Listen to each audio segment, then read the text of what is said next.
lá, pessoal. Nesse vídeo, a gente vai falar sobre objetivos de projeto de sistema. Então, veja. Durante o projeto de sistema, a gente tem que identificar, a gente identifica os objetivos de projeto. E aí a gente decompõe o sistema em subsistemas, que é o que a gente discutiu no vídeo anterior. E a gente refina essa decomposição até que todos os objetivos de projeto eles tenham sido alcançados. Até que a gente fala, não, agora eu consigo alcançar todos os objetivos de projeto. A gente já descreveu em algumas aulas anteriores, nota de aula, vídeo e tal, os conceitos, o que é objetivo de projeto e o que é e como fazer, né, a decomposição do sistema. Então, agora, nesse vídeo aqui, a gente vai estudar as atividades de projeto que tem que ser executada para alcançar, para atingir esses objetivos de projeto. Os objetivos de projeto, só lembrando o que eles são, antes de continuar, eles são as qualidades do sistema, são os atributos do sistema que tem que ser ali priorizados e otimizados quando eu for, de fato, desenvolver o sistema, quando eu estiver desenvolvendo o sistema. Por exemplo, um exemplo de objetivo de projeto. Baixo acoplamento, alta manutenibilidade, segurança e assim por diante. Então, as atividades de projeto para atingir esses objetivos de projeto são basicamente essas aqui. Então, eu tenho como atividade escolher componentes, como que eu faço para escolher componentes que já existem para usar na implementação do sistema, para tornar esse sistema mais barato, porque como eu vou pegar algum módulo, algum componente de software que já existe, não vou precisar gastar tempo desenvolvendo, tá?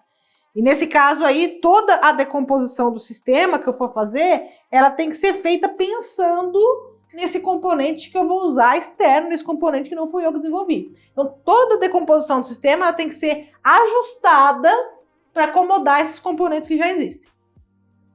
Outra atividade é mapear cada subsistema para hardware.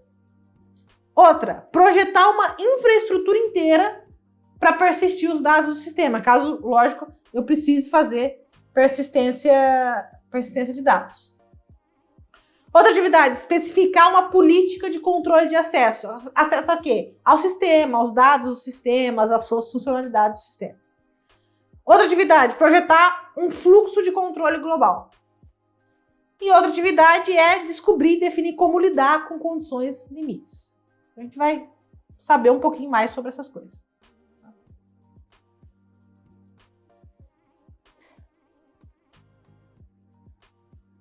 Bom, então nós temos que, uma vez definidos esses projetos de sistema, eles guiam toda a decisão de projeto, toda a decisão dos desenvolvedores durante o projeto do sistema. Então, os desenvolvedores, eles vão decompor o sistema em partes menores, mais fáceis de serem implementadas. Para quê? Para que eles consigam lidar com a complexidade do sistema. E cada um dos subsistemas vai ser desenvolvido por uma equipe que é específica. E por uma equipe que ela é relativamente independente ali, no desenvolvimento do que ela está fazendo. Só que para que isso seja possível, os desenvolvedores eles vão ter que prestar muita atenção em alguns aspectos específicos do projeto que são importantes e que têm a ver com essas atividades que a gente elencou agora mesmo. Então, qual que é a primeira coisa? O primeiro aspecto é o mapeamento hardware-software. Então, o desenvolvedor, quando ele está lá pensando na decomposição do sistema, ele vai ter que responder umas perguntas que é assim: qual que é a configuração de hardware que o sistema vai rodar? Qual parte do sistema é responsável por qual funcionalidade? Quais funcionalidades podem ser entregues usando os componentes de software que já existem? Ou seja, o que eu não vou precisar desenvolver porque já existe? E aí, como que eu posso usar esses componentes? Como que eu posso encapsular esses componentes que já existem para eu usar eles? Então, essa primeira é uma das primeiras preocupações do desenvolvedor. A resposta para todas essas perguntas vai levar à definição de subsistemas adicionais. Pode ser que, quando eu estou respondendo isso, eu sinta a necessidade de criar novos subsistemas, que vai permitir eu fazer aí o fluxo de dados entre módulos de software e hardware. E aí tem toda uma questão também, claro, de confiabilidade, concorrência, etc., que tem que ser tratado. O uso de componentes de software que já existe, que em alguns lugares a gente também pode ver sendo referenciado como software de prateleira, é bom porque economiza custo de desenvolvimento, porque o desenvolvedor ele não vai precisar perder tempo codificando alguma parte do sistema que pode ser complexa e que já existe. Ele pode simplesmente pegar o que já existe e usar. Então, por exemplo, um desses componentes pode ser um SGBD, um sistema gerenciador de banco de dados. O programador, ele não vai precisar, quando ele está criando o sistema, implementar do zero o sistema de gerenciamento de banco de dados. Ele pega um sistema, um SGBD que já existe e usa no projeto dele. E para usar esses componentes do jeito certo, esses componentes que já existem, eles têm que ser encapsulados.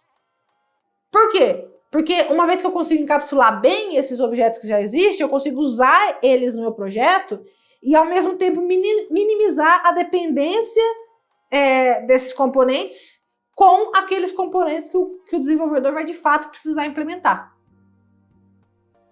Porque, por exemplo, se em algum momento foi decidido mudar esse componente que já existe, fica mais fácil. Por exemplo, se eu quiser mudar de SGBD, é mais fácil eu mudar de SGBD se tiver pouca dependência entre o código que eu criei como desenvolvedora e o que eu já estou usando pronto, né? Que é o SGBD já pronto. O segundo aspecto que os desenvolvedores eles precisam prestar muita atenção no projeto é o gerenciamento de dados. Então, o desenvolvedor ele vai ter que pensar, por exemplo, assim, quais dados vai precisar ser persistido, vai precisar ir para um banco de dados. Se preciso armazenar esses dados em algum lugar, onde que eu devo armazenar esses dados? E uma vez que eu armazenei esses dados em algum lugar, como que eles podem ser acessados? Então, tem que responder tudo isso. E a persistência de dados é um aspecto muito importante no projeto, na maioria dos sistemas de software, porque a maior parte da funcionalidade em um sistema, independente da natureza dele, faz algum tipo de manipulação de dado que muito constantemente precisa sobreviver aos desligamentos e reinicializações do sistema. E por isso que o acesso a esses dados tem que ser rápido e tem que ser confiável. Se a recuperação de dados no meu banco de dados for lenta, o sistema inteiro vai ficar lento. E aí, esse tipo de problema tem que ser pensado e tratado já logo no início dessa fase de projeto. Tá?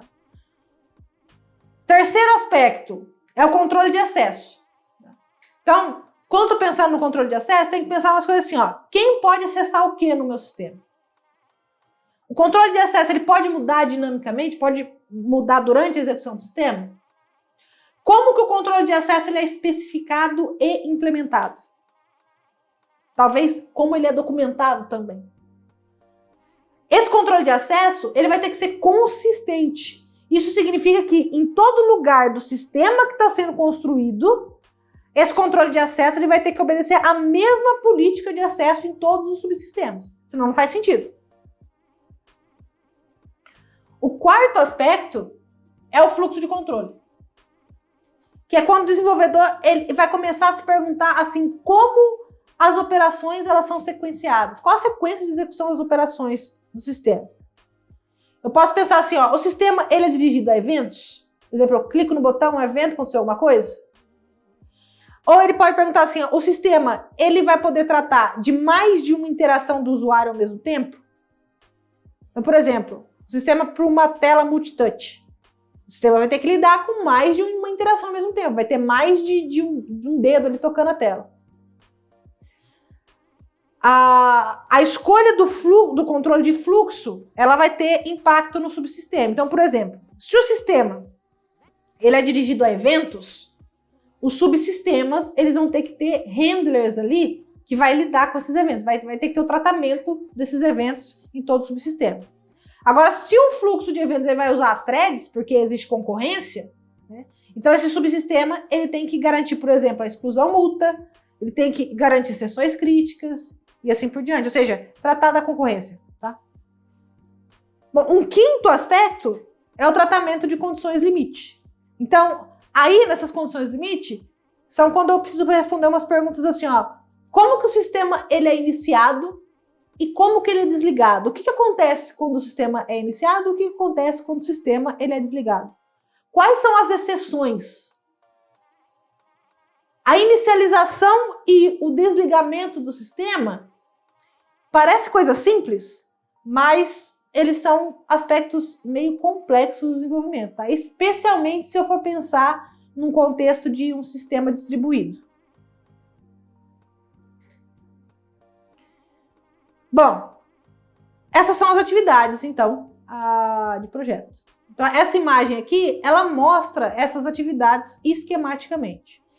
Cada uma dessas atividades, ela aborda um dos aspectos que a gente acabou de discutir. E a execução de qualquer uma dessas atividades pode fazer com que a decomposição do sistema em subsistema precise ser alterada.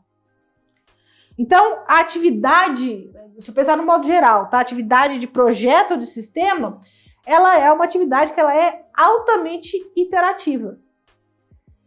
Ela é o vai e volta várias vezes, tá? E como resultado da execução várias vezes aí, iterativa dessas atividades, pode ser que eu consiga identificar novos sistemas. E aí eu preciso modificar os sistemas que já são identificados ou revisar todos os subsistemas. E por isso a natureza aí iterativa. Bom, então agora a gente conhece as atividades de projeto e os aspectos que cada uma aborda, ok? Espero que vocês tenham entendido. Vejo vocês no próximo vídeo. Até lá!